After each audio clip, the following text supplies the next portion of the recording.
Hello and welcome to Sensei podcast. This is Manos Brilakis discussing with leaders in the field of CTO and complex PCI. Sensei means teacher or master in Japanese. The goal of the Sensei podcast is to help you learn and improve in CTO and complex PCI so that you can become the best that you can be and offer your patients the best possible results.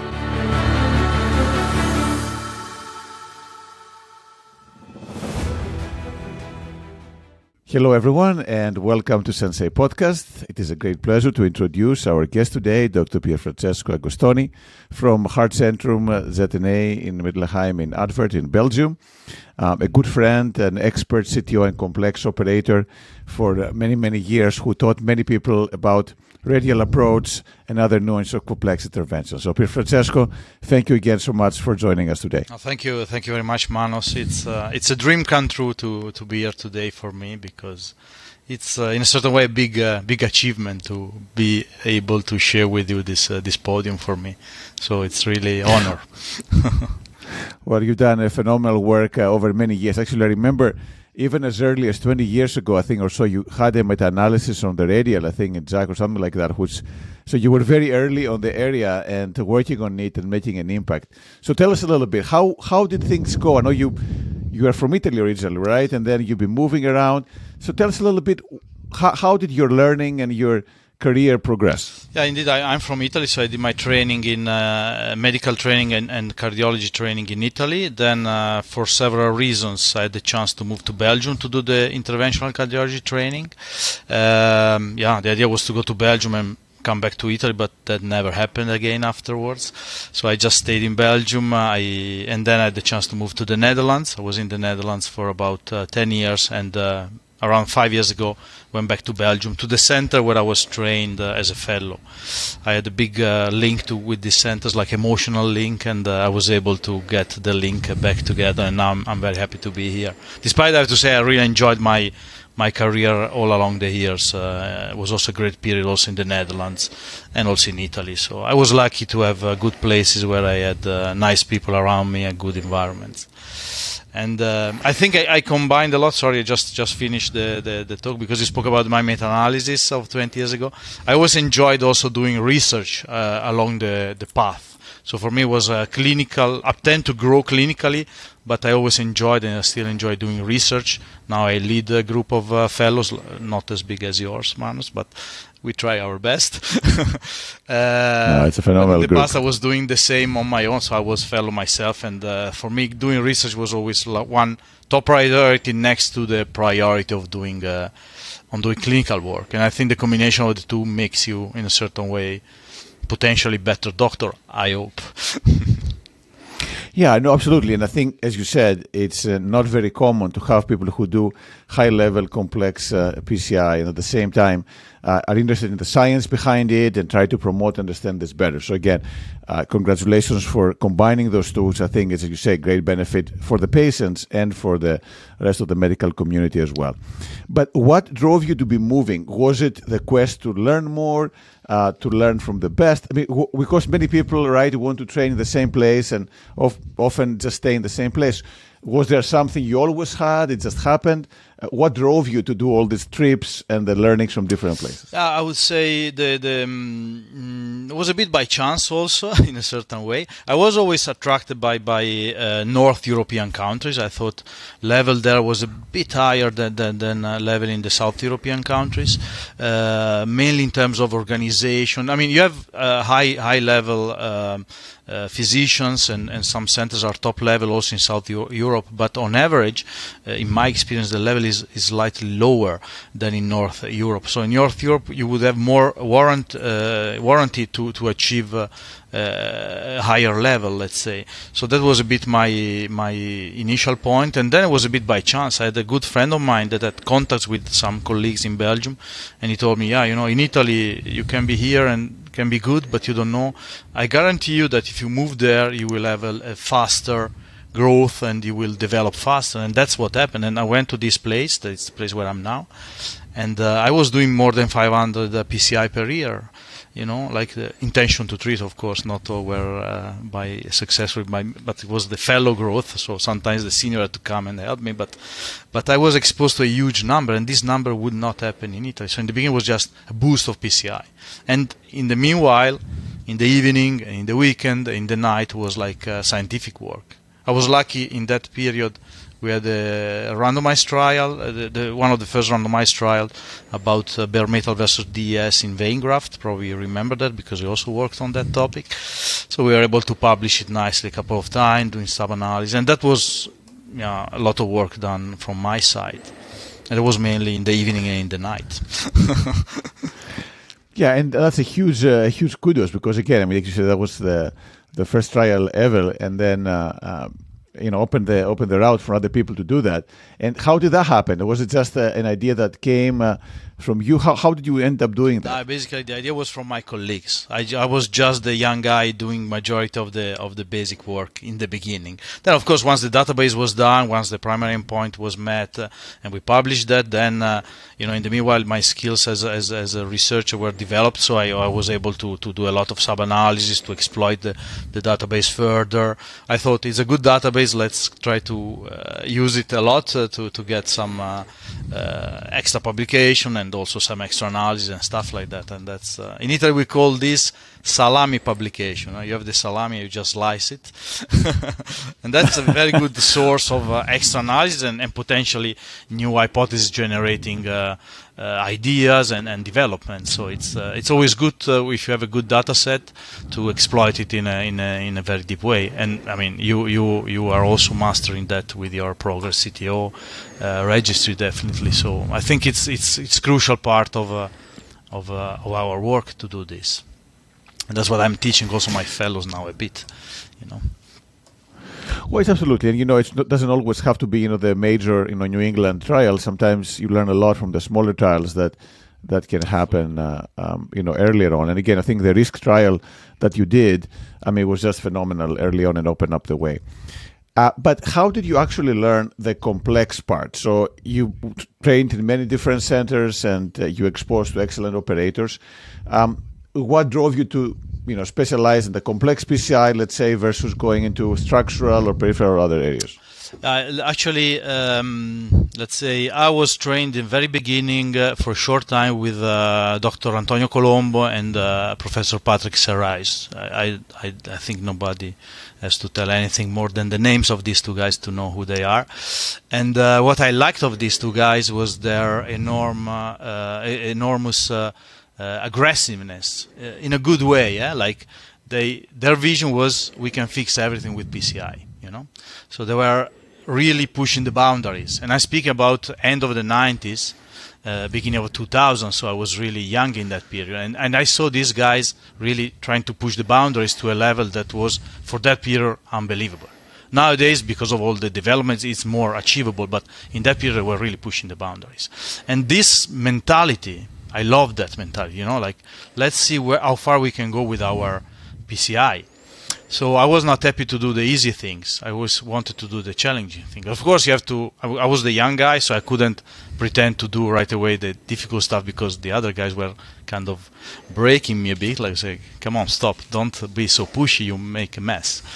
Then I went to the Netherlands, and then in the Netherlands I had my first senior position there. So okay, here I can try a bit more because I'm in charge, and one task when you're senior is like to develop further.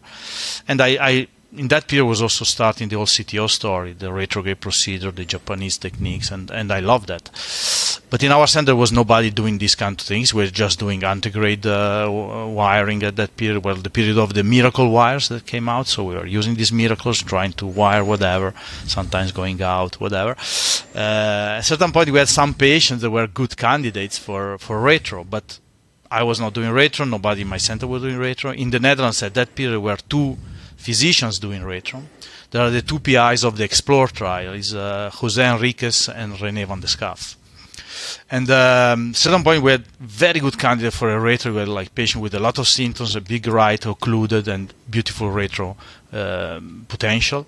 So we decided to send this patient to the other center where they were doing retro. And the patient came back with an anterior MI and with the right still closed. unfortunately. So the procedure was not really successful. Then I thought, okay, to do this, I mean, I can also do it. So let's start. So it started a bit like a challenge against something that didn't go the way that I wanted. Then, of course, I called Jose Enriquez in this case. It was a bit my proctor in the beginning. I said, if you want to come over to my place and teach me a bit of retrograde, just give me some tips and tricks. So that happened. He joined me. We did a few retrograde together, maybe 3, 4. And then one day I had a case that I was supposed to do antegrade. I was alone, but then I saw the retro chance, and I thought, let's go for it. I was alone. I was a bit afraid, but I said, let's go for it. And it went well. So it was my first retro done alone, and this gives you a boost to think, okay, I can do things. And I did that case. I remember still. I didn't have the RG3 at that period. I did it with the BMW 300. And I tell you, the friction you have on that wire, it's unbelievable. Still, was able to bring the lesion home, and I was very happy. And that gives you a bit of boost on going. And then, actually, the learning process for me was really a lot by doing myself. And that's, I think, nowadays doesn't make sense. It was not the right way. But I'm speaking about 2010, 2012. So it was a bit before your publication of the hybrid algorithm. It was a bit before all this proctorship program that is running now in a more systematic way, you know.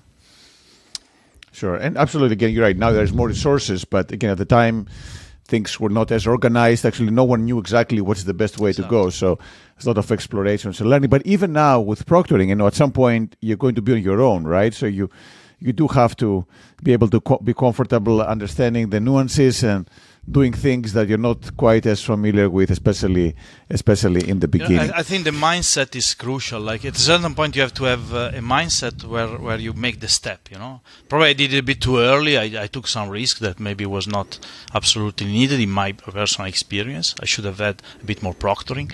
But I see nowadays a lot of people that continue to get proctor in their home, and they don't make the step to go alone. I mean, if you have like 50 or 100 cases proctored, you're done with proctoring. It's time to move further alone. Or if you don't dare, then you should stop. You know, that's maybe I'm a bit too critical, but I don't know if you agree in that.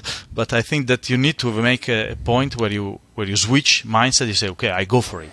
And of course, it's a bit taking risk, being on the boundary of your comfort zone. Absolutely, but that's the place where you grow. You know, I think. Yeah, absolutely. And that's where you get the flow, right? The flow is when if you're too comfortable, then it's boring. If it's too challenging, you're overwhelmed. But if you're just pushing a little bit more past where you're comfortable, that's when you, as you said, you grow and you get better. But now, in terms of the way you do things now, how do you prepare for the cases? Are there any specific things that you do that you've changed over the years, or are you preparing the similar way than you were before? No, it changes a lot. I would say in the beginning, preparation was mainly empirical, but I'm speaking about 10 years ago. Well, every time was like different. It was not really preparation. It was just, let's see what happens. So that was the approach in the very beginning. I remember my goal was always like, let's stop on time before having complication and reschedule. So I was really doing a lot of rescheduling, like failure, attempt a second time, failure again, attempt a third time. Luckily, I was explaining to the patient properly what was going on, the possibilities that I saw, and the patient were going together with me and they were ready to come back. I remember my record was a patient came back 5 times. And the 5th time, he went the week before to the Pope in Rome. Then he came to me and said, yeah, you know, I was to the Pope last week. And I said, yeah, today we cannot fail. We will have the help of the Pope. And indeed, we succeeded after 5 times. So actually, I was doing what is nowadays very popular called investment procedure.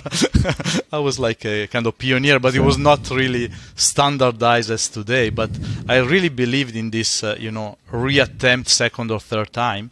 It was a good way to learn because you stop your fatigue of yourself, fatigue of the patient, lack of ideas to go further.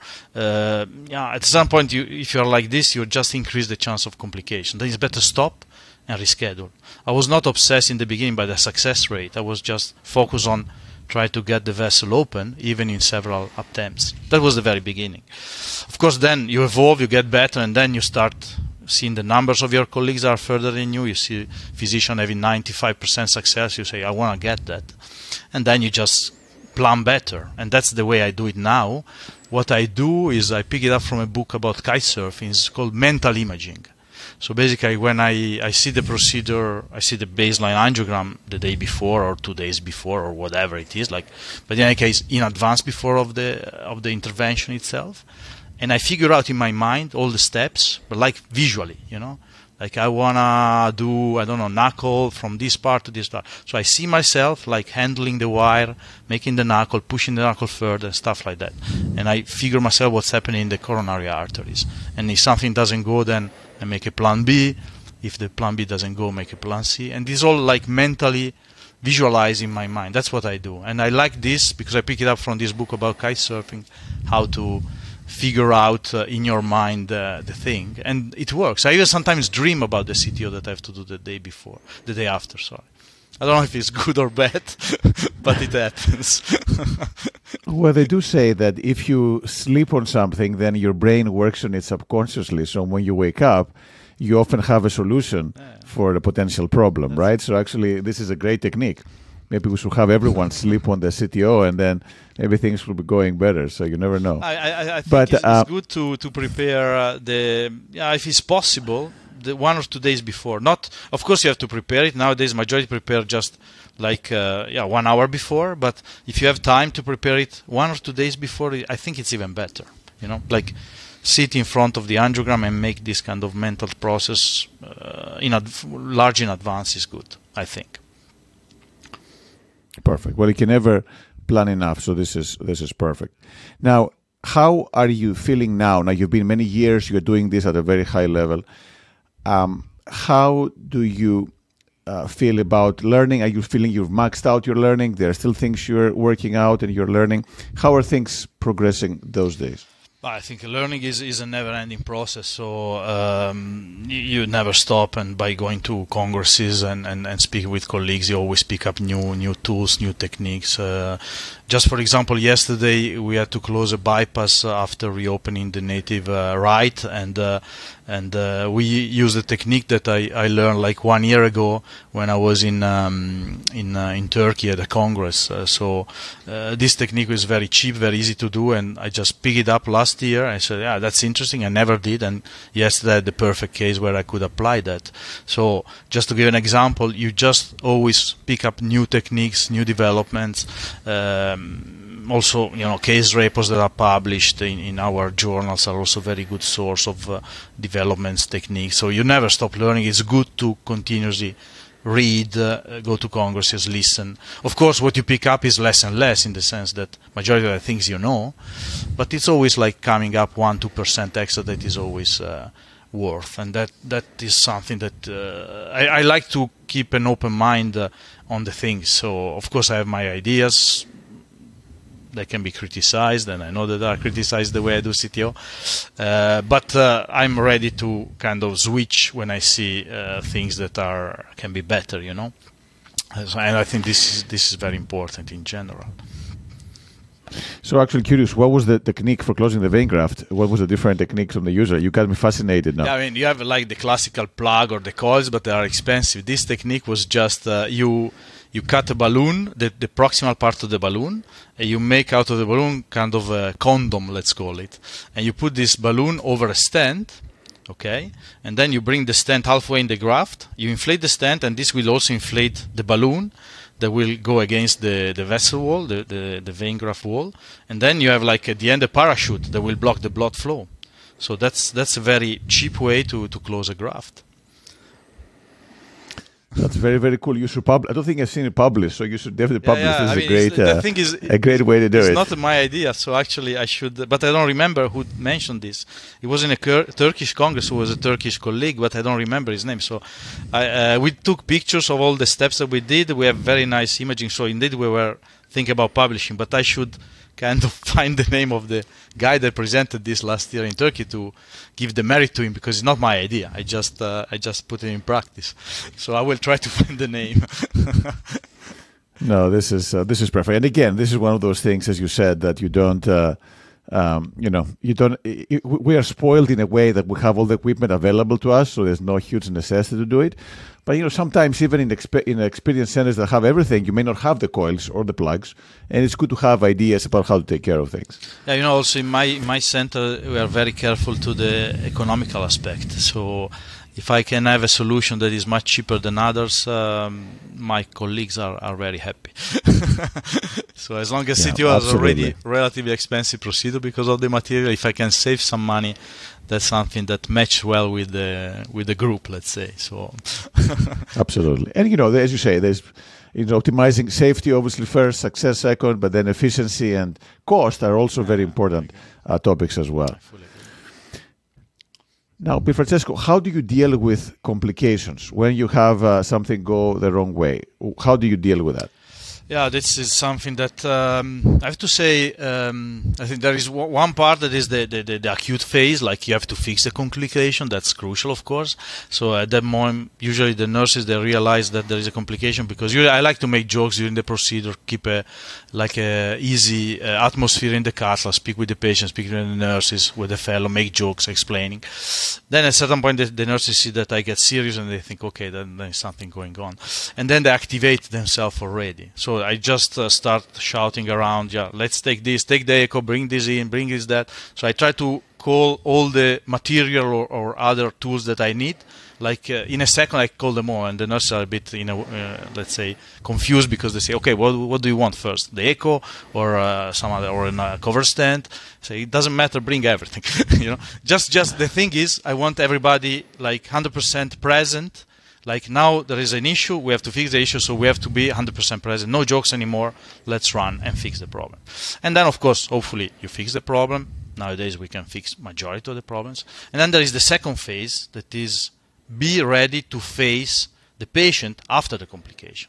That means stay with him or her during the procedure, but stay with him or her after the procedure. So go to check the patient in the coronary care unit, go to speak with the family, be sure that the complication that you had is going to the right direction. I mean, you were there as the operator, you know exactly what happened. If you ask a guy to do an echo 1 hour later, 2 hours later, they don't know exactly what they have to search for because you were there. I've seen cases of tamponade, dry tamponade post bypass that was not found because they were searching for normal tamponade. So if you don't look the right direction, you miss it. So the only way is that you have to be there and drive a bit the skills of your colleagues in the direction that you want because you were there. So that's the thing that I always did in my life. I was sometimes even to midnight or to 1 o'clock in the night to follow the patients. I never slept in the hospital, that never happened, but I was there very late to be sure the patient was going to the right direction. And this is a major teaching that I try always to give to my fellows. Complication, never run away, take your own responsibility, be there. And the funniest thing is that the best link that I had with patient is with the patient where I had a complication. That was fixed, of course, later on. But this patient, they made a bond with me. So they said, I want to stay with you. Also in the follow-up, I want to come to your outpatient clinic. I want that you follow me. Despite I made a complication that was potentially deadly, And I think the reason is that they see the effort that I make after fixing the complication. Not only by fixing, but also afterward to try to be sure that the patient is going to the right direction. Yeah, absolutely. And that's, again, critical key to own your complications and do the best you can. Now, if things, despite your efforts, things still don't go well, the patient does have a major thing. Do you get depressed? Do you get over it quickly? How do you deal with those situations? I mean, if the complication, of course, you have, let's say, honestly, recently complications that led to major disaster in the patient I never had for a long time. But of course, I had it in the past, and that gives you a bad feeling, definitely. You have a couple of days where you don't feel good, and even at home, my wife sees me and she says, something bad today, I remember in the past. And I say, yeah, this happened. And I had one patient that died a few hours after CTO, and you have 2 days that are bad, definitely. You just try to learn as much as possible from that. What I do, I share the case with my colleagues. I show them what I did, what happened, what could be the mechanism. I try to, to metabolize the thing by understanding better what happened and how to avoid it for the future. That's a bit the the thing that I'm trying to do. And then of course you have the failures that I have still several, and this is also disappointing, but there's less of an impact. I think a failure is acceptable, complication is less acceptable, let's say. So a failure is something that you are not feeling good for 1 hour and then you just go on. Absolutely. Well, again, it's something that, as you say, you get used to, but you're right, the complications take their toll. But as you said, the key thing is to make the learnings from it and do the, apply them to the future patients so that the benefit from the experience gained from those. Now, do you have any specific cases that you remember, good or bad, that really shaped you, that really made a difference, taught you a lot for the way you're practicing now? I think that there are two kind of procedures. I would say one procedure is the situation where you think in advance, wow, this CTO is really horrible. I will never be able to open it. Why did I plan it? And then you succeed. And these are very dangerous CTOs, because they are the CTOs that make you feel like almost a god that can do everything. These are very, very rewarding in terms of self-esteem and growth of your own ego. But they're very dangerous because then you grow too much in a certain way, and then you need to have one procedure that brings you a bit back to life. So these are definitely procedures that I don't have one specific now in my mind, but I had several where I thought in the beginning, yeah, this is impossible, forget about, why did I plan? And then you make it, and then it's a good feeling. On the other hand, of course you have a situation where things don't go the way they would. And I think the most disappointing are the one where something unexpected really happens that you would never think it would happen, and then you are obliged to maybe stop the procedure because something went not the way you wanted pretty early in the phase, and then you think, I have like already, 15 weapons in my arm, but I cannot use them because the patient is just too bad, I have to just abort the procedure. And this is really disappointing, but you have to deal with that, because in the end it's not about the CTO open, it's about the patient. So you can fix the CTO, but if the patient doesn't come out well, of course that's not a good thing. But these are really, for me, these are the most disappointing. I have no issues to accept a CTO where I did all the attempts that I had in my mind and I didn't succeed. I say, okay, I did everything I could, doesn't work, okay, I accept the failure. But if for some reason, maybe the patient is tired, or maybe there's some pressure from outside to stop the procedure early, or maybe the patient gets not well during the procedure, and you have to stop the procedure, but you still have like 2, 3, 4, 5 techniques that you would do, and you cannot do it. This is for me the disappointing one, where I have issues to accept because I didn't exploit all my resources, let's say. Sure. No, absolutely. And then you have created, actually you've been the pioneer and created the minimalistic approach. So you want to tell us a little more about it and how it's currently at, and how do you use it, or other people are using it? So it's actually it's also a bit of a development during my years. I realized that the dual injection is one of the main crucial things in CTO. I had the feeling sometimes was not really 100% needed, because you do the whole setup and then with the field XCR you pass with the CTO in 1 second. And I thought, why do you always have to do the setup?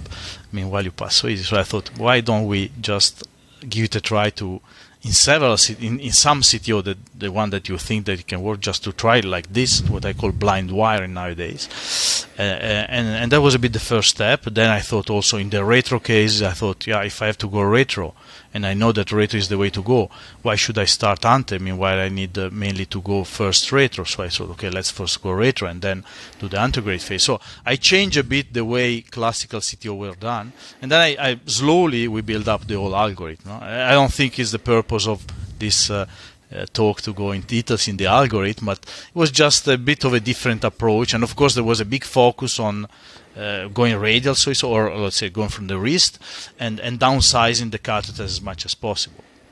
So ideally, you can do, in my experience with this minimalistic, about let's say half of the procedure with one guiding, and you have need of 7 Frenches, about 30 to 40% of the cases. The other can be done or single or dual 6 French. So you really downsize your equipment a lot.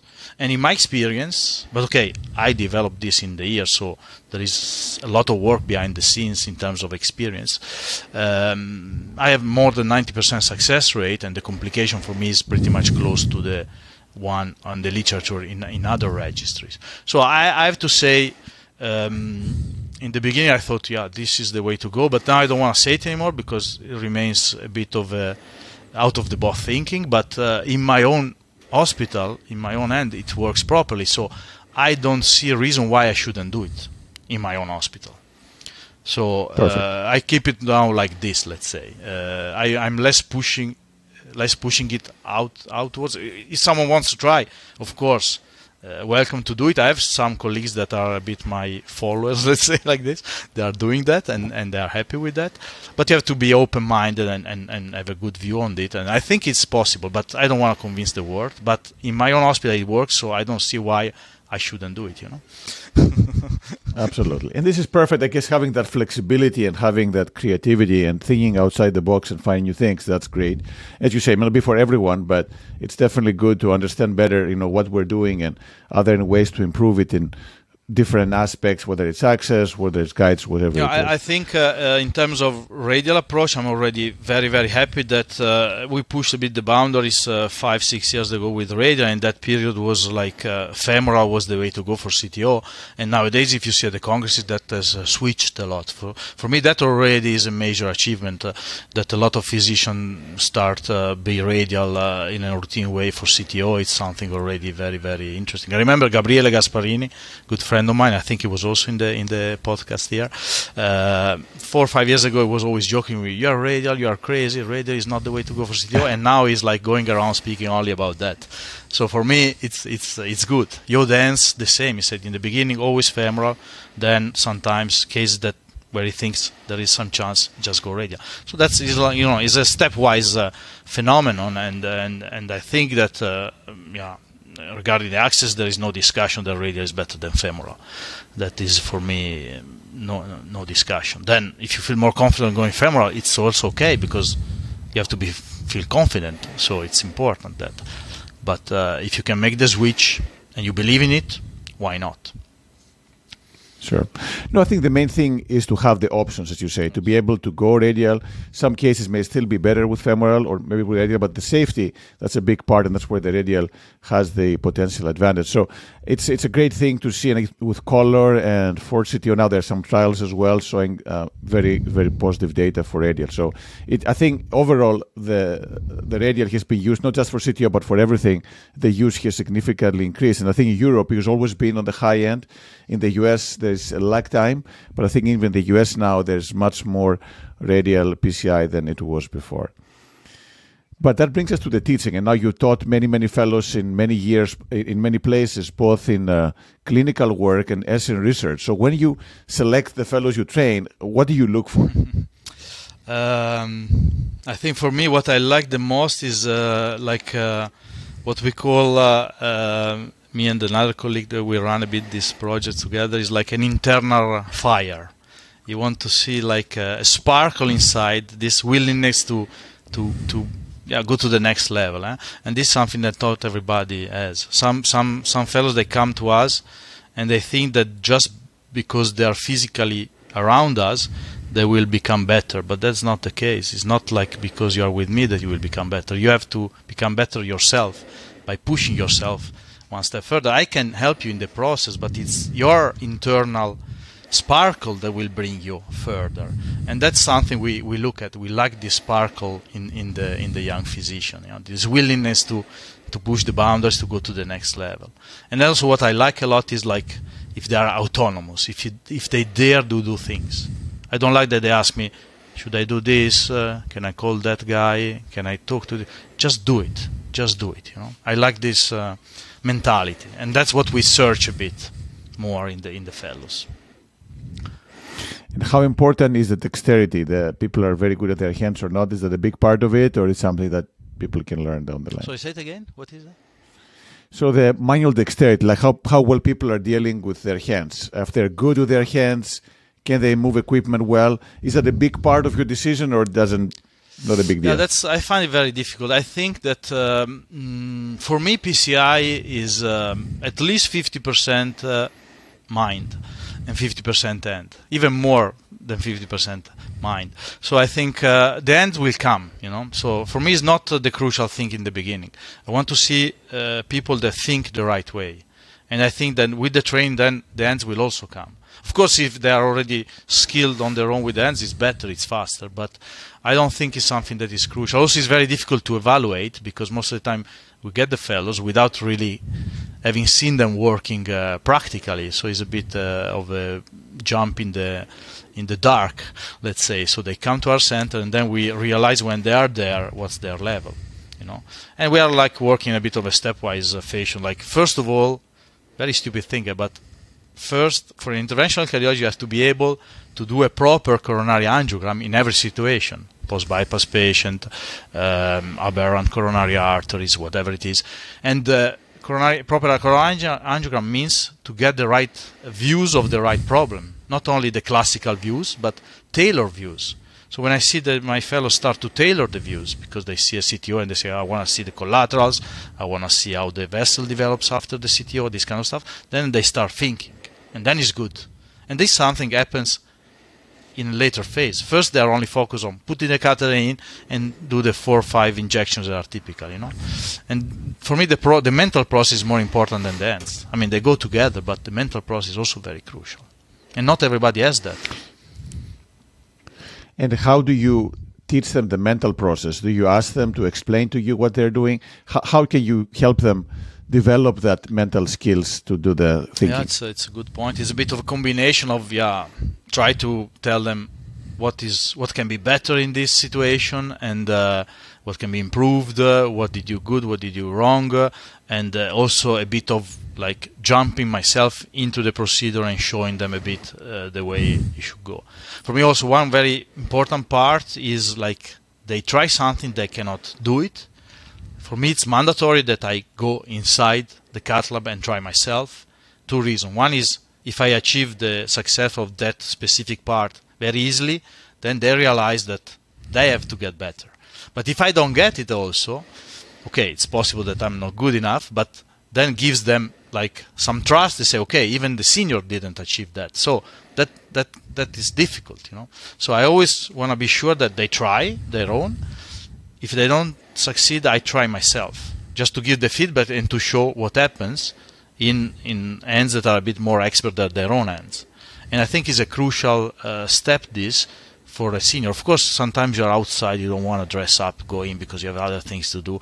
You can say, yeah, close the case, we plan it again. But that's not fair for them, and also for the patient a bit, but also for them, because it's a very important feedback to have if the senior succeeds or not in something that you failed, I think, you know?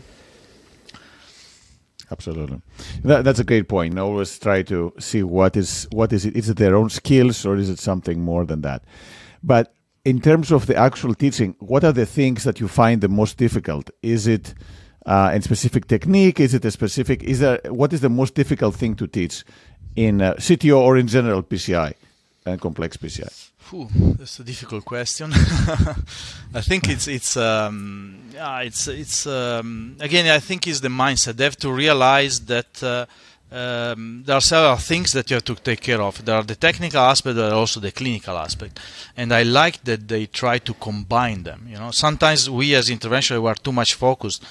Me also in the technical aspect. You know, you are obsessed by reaching the target that you have in your mind, opening the vessel, putting a stent in the right place, and then you lose sometimes the view on the patient. And everything you do, you have to balance between the risk and the benefits. You know, technical and clinical. And then you can, if there is a big clinical indication to do something, you are allowed to take a lot of risks.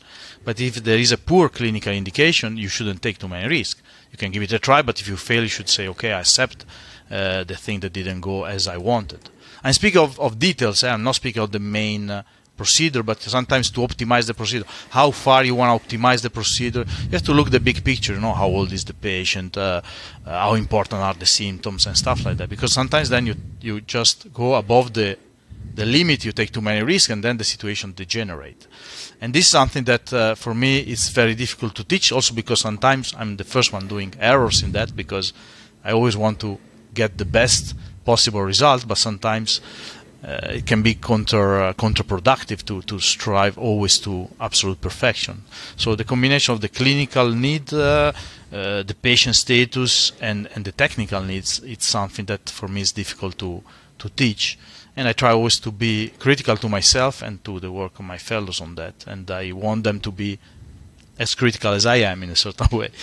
And even if you do wrong, just admit to be wrong. Also that's also another important part. Admit your failures and your wrong steps and your own decision, and be critical and revise it and share it, and don't be scared to take your own responsibility also in that direction.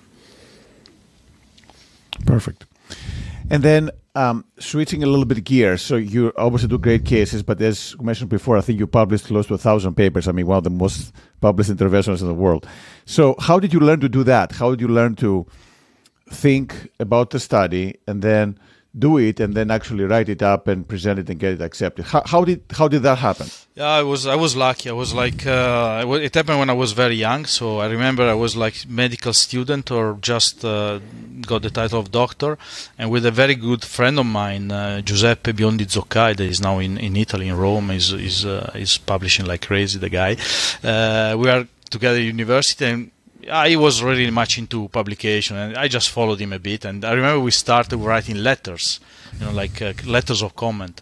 And we got one in New England, one in Circulation, and one in Lancet. And we were like 25 years old. So for us, it was like major achievement, I remember at that period, we still had to send the things by normal post, by normal mail.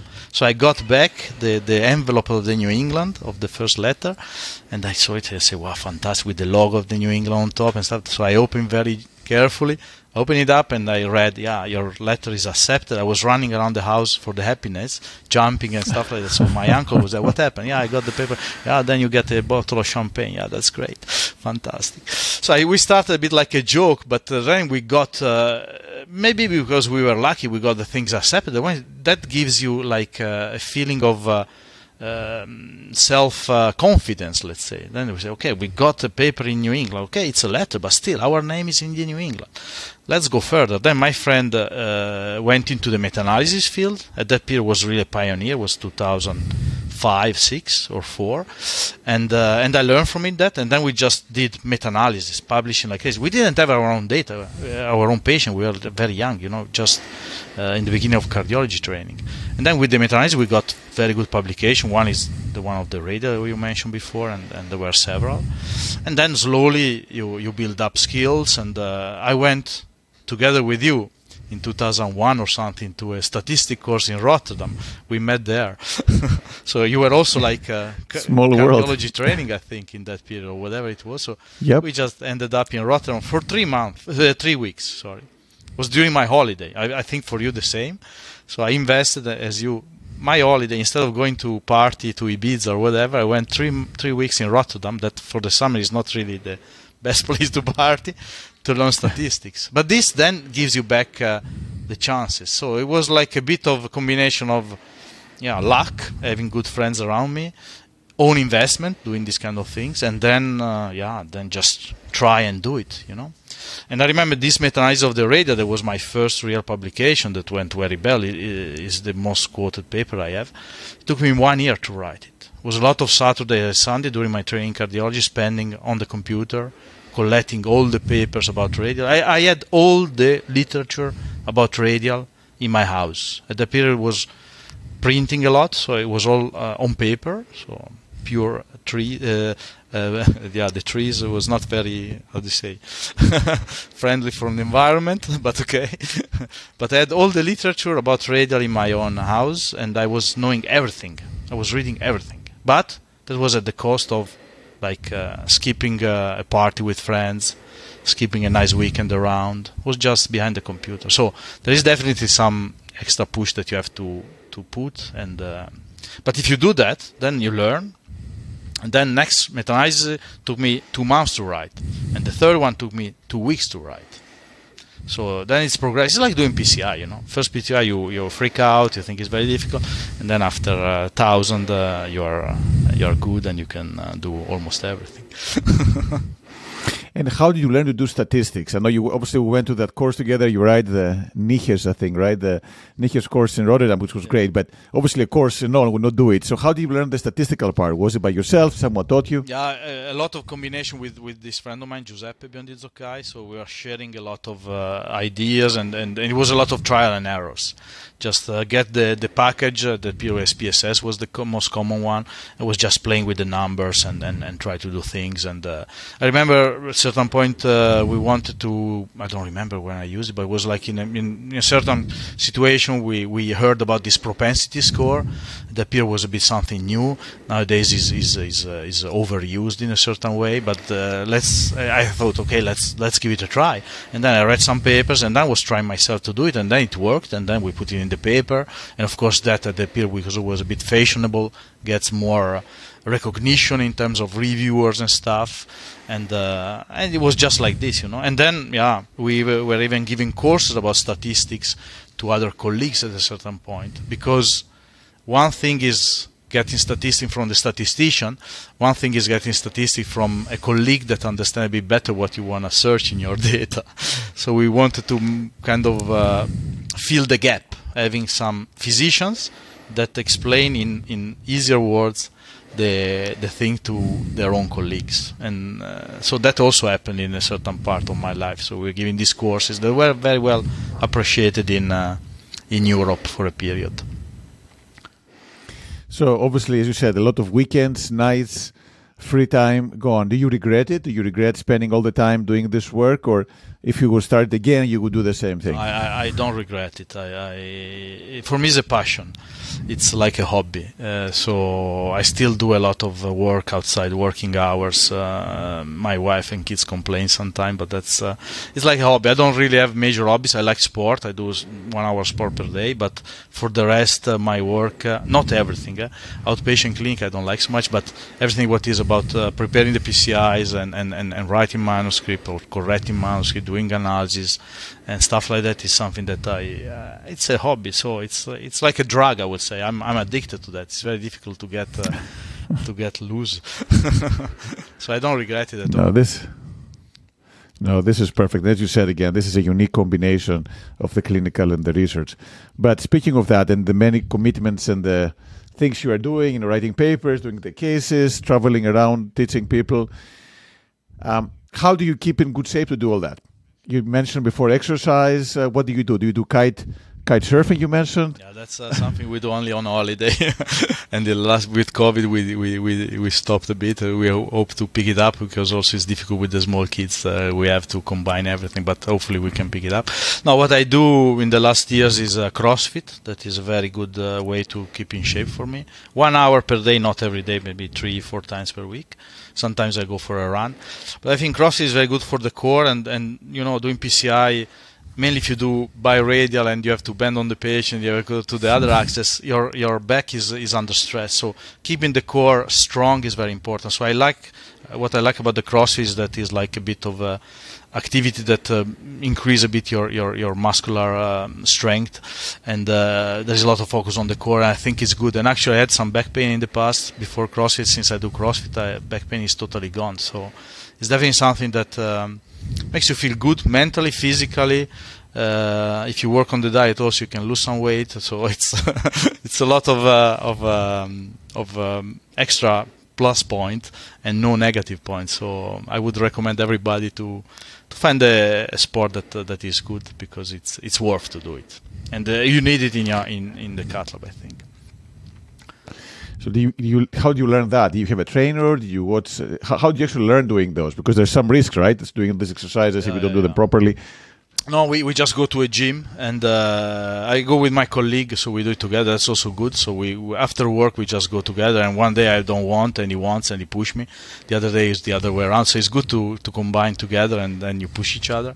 And actually we started because we had a fellow that was doing CrossFit, and he told us, you should join me, and then we did, and it was very good. But basically, to answer your question, sorry, we do it like it's like a 1 hour course. Like there is a teacher that teaches us how to do the right movement and stuff like that. So there are exercises, but exercises are done on your level. So if you're strong enough, you can do the top level. If you are like average, is more like my level, you do the average exercise. If you are a beginner, you have easier exercise. So there is a build-up phase, and I remember when I started, there were women that were doing much more weight than I could do, and I couldn't take it.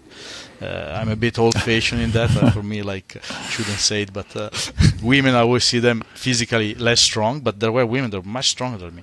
In the beginning, I couldn't take it, so I would say, come on, that woman does, I don't know, 100 kilo, and I only put 50. I have to put 100 as well. And then the teacher was coming to me and saying, no way, guy. 100 kilo is way too much for you. Go down, but she's doing 100. Yeah, but she's doing 5 years that. And then I realized I have to accept there are women stronger than me. And actually, I don't want to reach their level because they're just too much for me. So it's a humility lesson. So you get the same lessons. You get some lessons from the exercise that you apply to your day-to-day work. That maybe you could get there, but maybe you don't want to put the effort and the time it takes to get there. How about any favorite movies or any favorite book? Yeah, now time to watch movies and read books very little, but I did a lot in the past. And movies, definitely I'm a big fan of Stanley Kubrick. So for me, all the movies of Stanley Kubrick are fantastic. 2001 Odyssey, Space Odyssey, Full Metal Jacket, Shining. They are all movies between 6 and 8. Yeah, the last one is Eyes Wide Shut, also very, very nice with Tom Cruise, Nicole Kidman. They are difficult movies, but they are fantastic. It's another level of cinematography for me. And for books, I would say, I read a lot when I was young during school, and I always was very much interested in the books about the Holocaust, what happened in Germany in the Second World War. So there were also a lot of Italians, Jewish Italians, that was involved, and the one that survived, they wrote amazing books about their experience. Really, really tough books again, but books that make you see the things in a different way, and where you grow with it. That is a bit my background. Nowadays, if I watch a movie, I try to find something very stupid, very basic level to laugh, because I need some relaxation. But I'm happy I could watch these tough movies in the past. That's perfect. Well, again, maybe there is a connection there. You like to suffer through complex cases, and maybe that's why you like the Holocaust books, but you can see the suffering and the end at the end, I guess. That's a good point. I agree. I think it's like this. And Francesco, what excites you the most? What are the things that you are more excited about right now? Also difficult question, this. Something that doesn't give me a lot of excitement nowadays is my football team, Juventus. Is a Italian team. I'm still Italian in terms of football fanatism. In the past, I got a lot of satisfaction for that. Nowadays, it's not so good. I hope they will be back on track. So that was something like, if they make it to win the Champions League, that is the highest trophy in Europe, for the American people that don't know about that. That would be something that would really excite me a lot. But we did it once in 1995, and from that moment, it never happened. So I'm still awaiting the moment we will win this Champions League. That was something that I would be very happy of. So do you follow soccer a lot? Do you follow the games? Do you watch the games? Or a bit, not so much. To some extent. The Italian league, I don't really follow the match. I just watch the results. So I always check the national sport newspaper and applications nowadays. So I follow the results. The match, I only watch the most important if I have time, and I would like, now my son is a bit young, but when he's a bit older, I would like to go with him maybe once to the stadium. And I follow my son playing football. That's also the good thing. Yeah, so he plays football, and I like the Saturday is dedicated to bring him to the football and watch him playing and supporting him. And we have a good atmosphere with the fathers of the other kids, and we just get the third time with the beers after the match. Is also very nice activity, and we enjoy that. Perfect. And what excites you in the research and the clinical work? Is there the things that you're super excited about right now? I think I'm also of course, CTO for me is every time I have a CTO, most of the time is like 1 or 2 per week. I don't do that many as other colleagues in Europe, unfortunately. I would like to do more, but that's what I do. I think that the day of the CTO is always a special day. The CTO procedure is always nice, and the more complex, the nicer in a certain way. It's like more challenging. So that's something that I still get excited every time.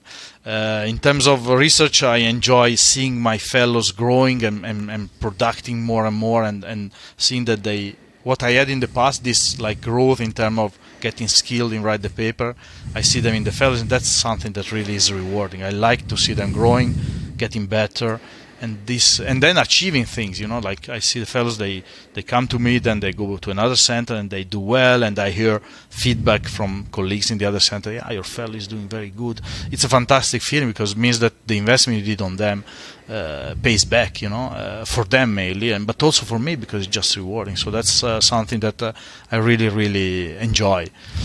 These, I think, are the two major things nowadays. And what are you most proud of from the things that you've done so far?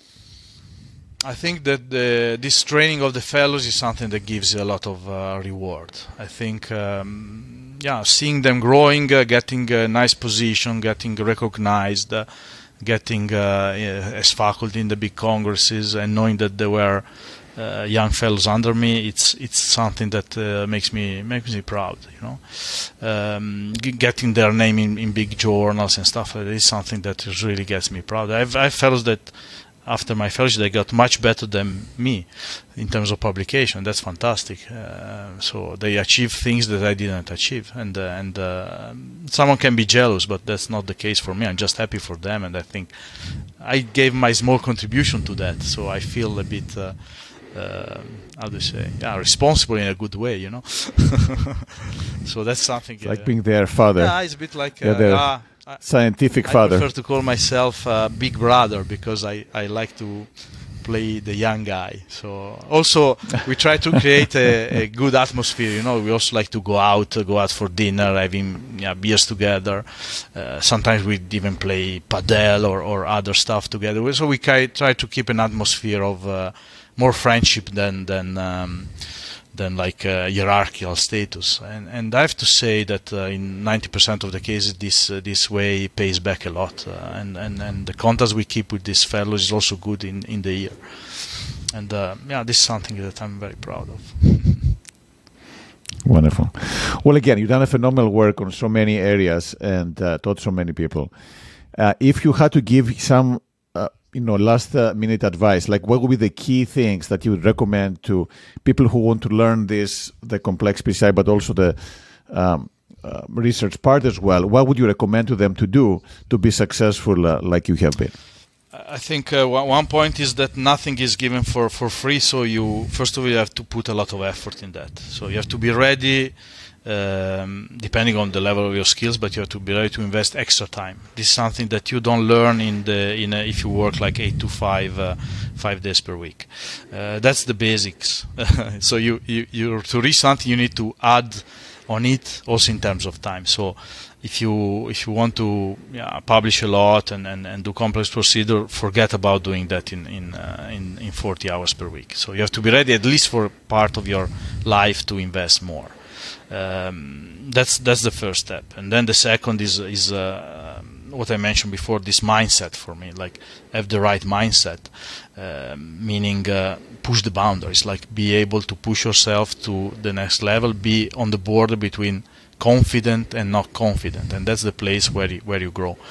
If you have these two, time and this feeling of pushing the boundaries, you can achieve a lot. And then a lot, try to find the good people, but a lot is up to you. Just read, invest time in learning, try to steal in a good way the things from other colleagues, just be there, watch everything, bring it inside, metabolize it, and go.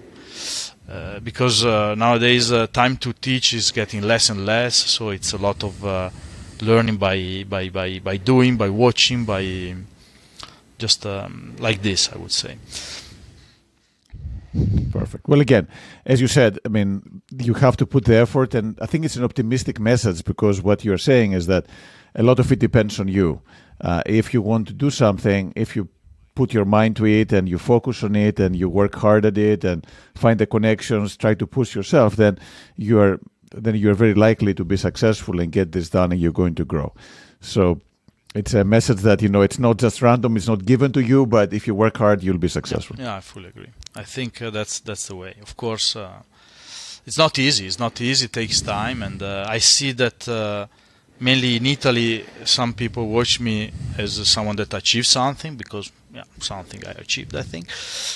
But I always tell them when they call me, be careful, because there was a lot of investment. Also moving away, you did also, you moved away from your own country, you know what it is. The first couple of years is being alone, no contacts, no friends. It's tough, and if I tell this to the young fellows that want to move maybe from Italy to Belgium for a couple of years just to be in a fellowship program, it's not all flowers and roses, as we say in Italy. It's a lot of disappointment. It's like you start the weekend, you just want that Monday is there to go back to work, because you don't know what to do in the weekend because you are alone. And that's what I experienced on my own, and some people can get along well with that. I didn't have major issues. I feel good when I'm alone. But some people, they get kind of burnout situation from being alone, So it's something that you have to consider, It's the whole package that you have to consider, and there are a lot of pros and cons. It's not so easy. I don't know if you agree, because you also did steps similar to what I've done. No, absolutely. I completely agree. And it's not easy, as you say. You're in a new place and you're not familiar. And maybe what you were saying before about the mental skills and the mental strength, right? You want to be able to be tough enough, because it will be hard. But then if you overcome this, then eventually you'll fall in. You'll adjust. You'll assimilate, and then things will fall into place. But you're right. It can be challenging. So it's not always easy and flowers and roses, as you said. Absolutely. Wonderful. Well, again, Pierfrancesco, that was a phenomenal discussion. Thanks so much. Congratulations on you've done so much, again, both on the research and the clinical work, and taught so many people. So please keep on doing that. I think that will create the new generation of the interventionalists that are, version 2.0 with superpowers in all aspects. And again, very excited to keep on working with you. Thank you very much, Manos. For me, it was a great pleasure to be here, and these words from you means so much for me, because it's coming from probably the biggest god in CTO PCI in the world nowadays. So hearing this, it's no, I don't think so. I don't think so. But I just have the exact same struggles as you do. So, but it's a learning part. And I think all of us keep on learning, and that's the whole goal.